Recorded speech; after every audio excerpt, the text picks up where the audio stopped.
दूसरे की स्त्री को नहीं देखना चाहिए और खुद आंख फाड़ के देख रहे, या तो अशोक बनकर चमको या बुद्ध बनकर अंधकार से बाहर निकलिए। सर खलीफे ने कहा यार ये तो पागल आदमी है, पैसे और स्त्री के पीछे भागना एक ताकतवर आदमी का काम है, वो क्यों इतना नशा कर रहे हैं, रात में नींद नहीं आती, ये सारी एनर्जी को चूस लेता। अगर गुरु मेरे जीवन में नहीं होता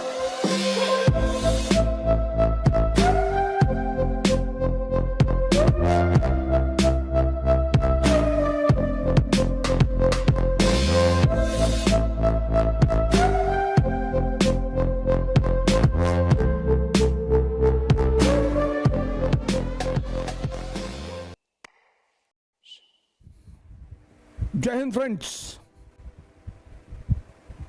गुरु Purnima,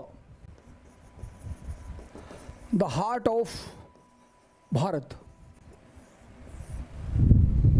the heart of Bharat और भारतीय कल्चर। गुरु पूर्णिमा जो है वो भारत का हृदय है, भारत की संस्कृति का हृदय है। और आज इस मुद्दे पर मैंने सोचा आपसे कुछ चंद बातें शेयर की जाएं, एक गुरु की हैसियत से नहीं। सर इतना बड़ा अपराध मैं नहीं कर सकता, लेकिन मेरे गुरु ने जो मुझे सिखाया, जो मेरी जिंदगी में परिवर्तन आए, मैं जिस परिवर्तन के रास्ते पे बढ़ रहा हूं, तो मेरा उद्देश्य होता है कि मैं अपने मित्रों को, मैं अपने भाइयों को, मैं अपने बहनों को उस चीज को साझा करूं। भला एक जमीन से शुरू हुई कहानी निरंतर आगे बढ़ रही है।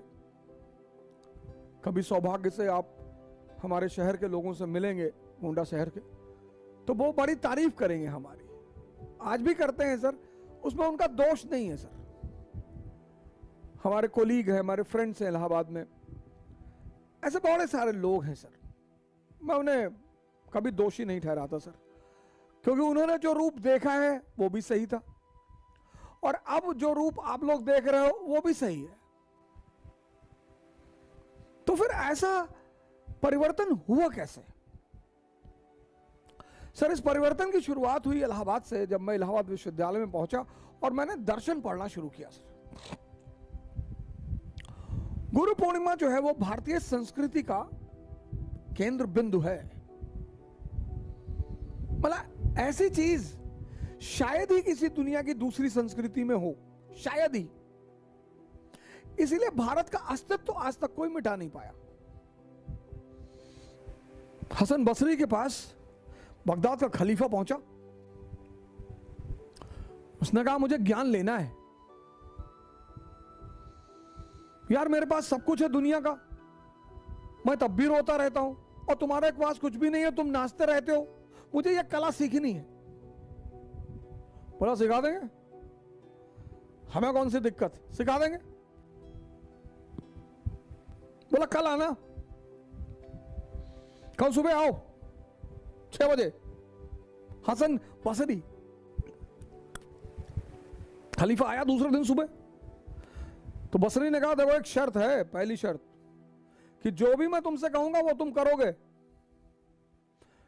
क्रॉस क्वेश्चन नहीं करोगे, और अगर तुम समझ गए तो तुम मेरी वाली अवस्था में आ जाओगे। और उसने कहा ठीक है बताओ क्या करना है। तो खलीफा को ले गया एक कुएं पे, वहां एक बाल्टी रखी थी, बाल्टी का नीचे जो था बेस वो था ही नहीं। बोला ऐसा करो, पानी भरो इसमें और खेत तक पहुंचाओ। बसरी ने खलीफा से कहा कि ये जो बाल्टी है इसमें पानी भरो और खेत तक पहुंचाओ, नहर में डालो और खेत तक पानी पहुंचे। खलीफे ने कहा यार ये तो पागल आदमी है, इसमें भैया पानी कैसे भरेगा। लेकिन अब चूंकि शर्त का मामला था तो खलीफा ने पानी भरना शुरू किया।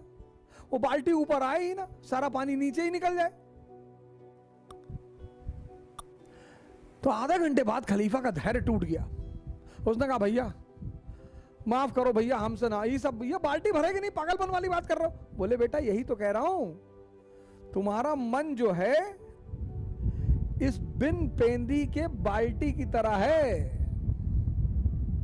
किसी एक स्त्री पर यह नहीं रुकता, किसी एक पुरुष पर यह नहीं रुकता।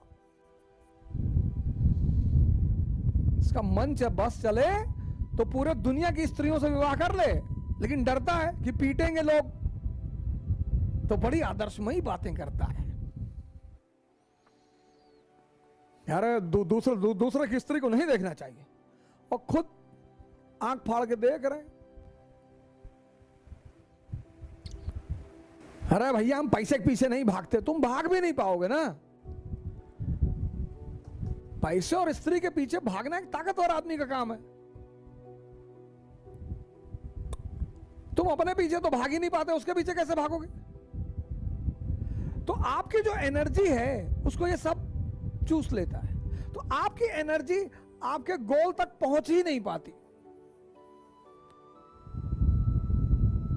आपको पता ही नहीं चलता कि आप पर डे, आप देखो रात में, शाम को, आज हमारे जो मित्र हैं, भाई बहन हैं, वो क्यों इतना नशा कर रहे हैं? रात में नींद नहीं आती, क्योंकि ये जो है ये सारी एनर्जी को चूस लेता है,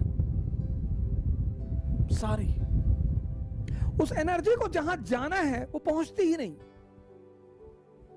तो जब एनर्जी अपने गोल तक नहीं पहुंचती तो अचीवमेंट कुछ होगा ही नहीं। भारत यानी ज्ञान, गुरु यानी प्रकाश। भारत की संस्कृति का सबसे अहम हिस्सा है गुरु, और हम लोगों ने उसे छोड़ दिया। और मैं आपको बताऊं सरकार साहब लोग, अगर गुरु मेरे जीवन में नहीं होता तो या तो मेरा एनकाउंटर हो गया होता, और या कहीं मैं भीख मांग रहा होता। इसी बात से प्रेरित होकर, भावना में बहकर कबीर तो एक्सट्रीम पे चले गए।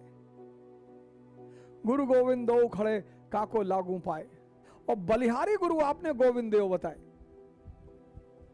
कबीर तो एकदम इमोशनल हो गए हैं कि नहीं नहीं, अगर भगवान और गुरु दोनों खड़ा, मैं पहले गुरु का पैर छूंगा, क्योंकि तुम अगर नहीं होते तो इसका तो पता ही नहीं चलता। तो मैं भारत के सभी लोगों से, विशेषकर युवाओं से हाथ जोड़कर रिक्वेस्ट कर रहा हूं कि कृपया इस परंपरा को कायम रखें और गुरु बनाएं। बड़े सारे लोग हैं सर, बड़े गुरु हैं, सदगुरु हैं। श्री आशुतोष महाराज हैं, मां निर्मला देवी हैं, अब तो समाधि में हैं। और प्लीज एक बात और, आप नहीं करना चाहते मत करिए, पर किसी के खिलाफ बोलिए मत। पंडित श्री श्री रविशंकर जी हैं, आदि एटसेट्रा, किसी को भी पकड़िए सर, अंधकार से बाहर निकलिए सर, रोशनी की तरफ बढ़िए, और या तो अशोक की तरह चमकिए या बुद्ध की तरह, नहीं तो बबलू और पिंटू की तरह तो जी ही रहे हो। बबलू, पिंटू, गुड्डू, इसकी तरह तो जी ही रहे हो सर, इसकी तरह तो जी ही रहे हो। या तो अशोक बनकर चमको या बुद्ध बनकर। जय हिंद।